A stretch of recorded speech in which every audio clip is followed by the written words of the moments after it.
Bonjour, je suis journaliste, je fais un reportage sur les airbags. Je ne sais pas si vous êtes concerné. Ah bah si, j'en sors. On se dit qu'on a roulé pendant des années avec cette voiture et que ça a été un peu une épée qu'on avait au-dessus de la tête mais qu'on ignorait. C'est le plus grand rappel de voiture de l'histoire. Après la mort d'une nouvelle conductrice près de Reims, le gouvernement a ordonné mercredi 25 juin l'immobilisation de 800 000 voitures supplémentaires, portant à 1,7 million le nombre d'automobiles qui devront prendre le chemin du garage rien qu'en France. En cause, les airbags de la marque japonaise Takata, dont les explosions incontrôlées ont tué des dizaines de conducteurs dans le monde ces dernières années. Je vous explique l'un des plus graves scandales de l'histoire de l'automobile, une bombe à retardement toujours sur nos routes. Le 11 juin dernier, donc, une femme de 36 ans roule sur une autoroute près de Reims avec sa fille de 13 ans à l'arrière. Pour une raison inconnue, elle heurte un poids lourd et percute un muret. À leur arrivée, les secours découvrent la jeune passagère légèrement blessée, mais sa mère décédée et défigurée. Elle a subi de très gros dégâts au visage et à la mâchoire.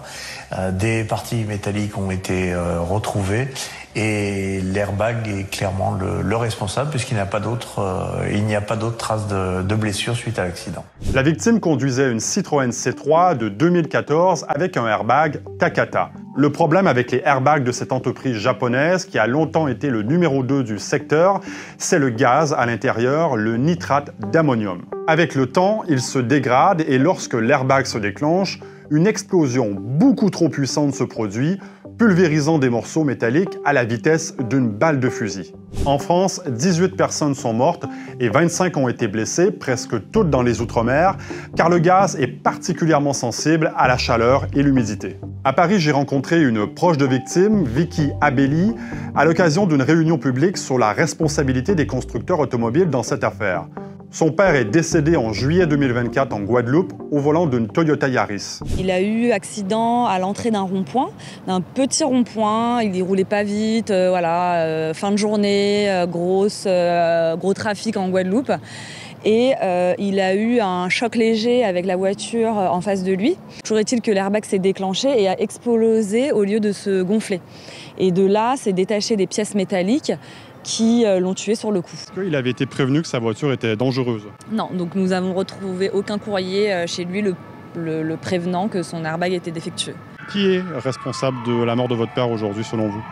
Pour moi, c'est le constructeur. Donc, Takata n'existe plus depuis 2017. Ils ont fait faillite. Ils ont été attaqués aux États-Unis. Donc, j'estime qu'ils ont laissé faire. Et oui, si on parle de scandale dans cette histoire, ce n'est pas seulement en raison de toutes ces victimes, c'est aussi parce que l'industrie automobile a mis beaucoup de temps à réagir, en particulier en France, alors qu'aux États-Unis, c'est une histoire presque ancienne.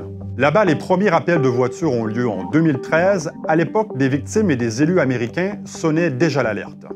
You better take your car if it's under recall and get it into the dealer in order to get a replacement airbag.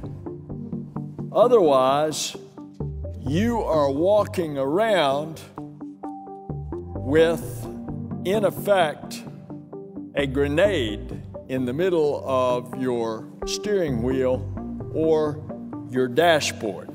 Stephanie Erdman and her friend were driving home from the movies, your typical Friday night out, when a car pulled in front of her 2002 Honda Civic. The collision triggered the airbag inside her car, but instead of protecting her from the impact, shards of metal flew through the airbag cushion and into her face. I had a piece of metal sliced from my right nasal bridge all the way up to my right eyebrow, and I also had pieces fly and get embedded into my right jawline. En 2017, Takata plaide finalement coupable de fraude devant la justice américaine et une amende d'1 milliard de dollars pousse l'entreprise à la faillite.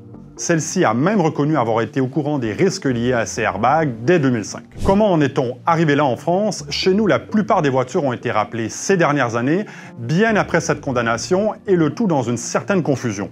On a d'abord visé des voitures anciennes avant de se rendre compte que des modèles plus récents étaient concernés et des conducteurs n'ont jamais reçu le courrier les prévenant des risques.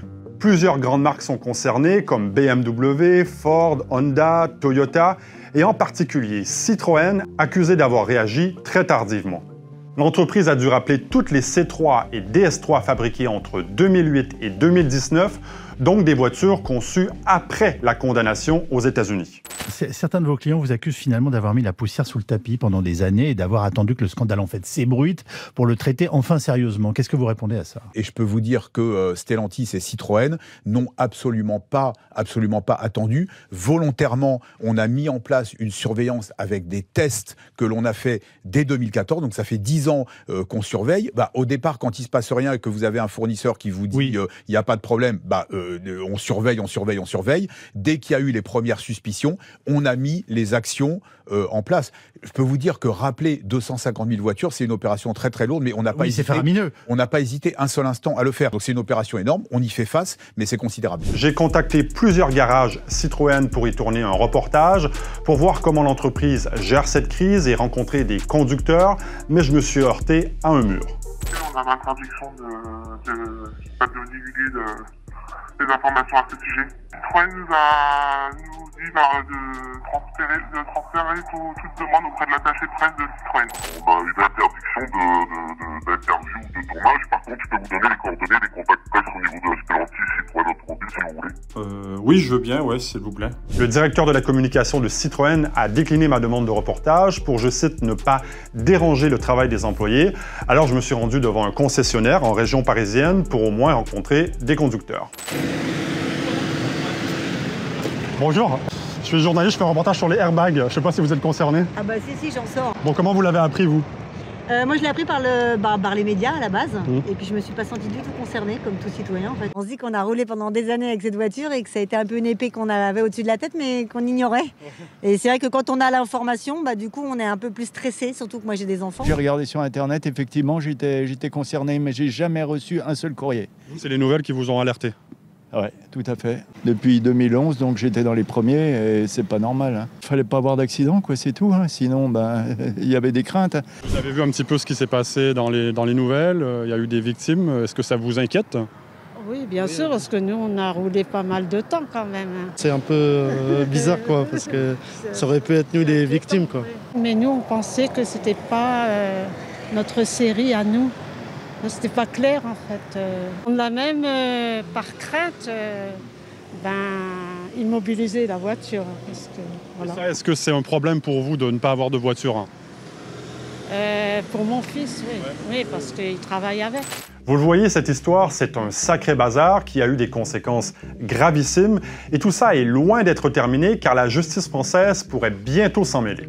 Le 16 avril dernier, une information judiciaire a été ouverte pour, tenez-vous bien, pratiques commerciales trompeuses, tromperie aggravée, non-information des acquéreurs d'un produit de sa non-conformité et mise en danger de la vie d'autrui.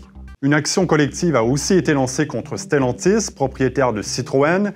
Elle rassemble près de 3000 conducteurs, représentés notamment par l'avocat Christophe Legvac.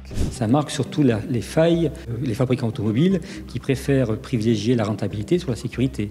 Ça marque aussi que le fait que le système de régulation qui place les acteurs économiques au premier plan n'est pas adapté à ce genre de situation. Là, concrètement, en France, il y a combien de voitures dangereuses ? Il y a, toutes marques confondues, 2 millions de véhicules potentiellement dangereux. Donc c'est encore une bombe à retardement. C'est un tueur en série qui est sur nos routes.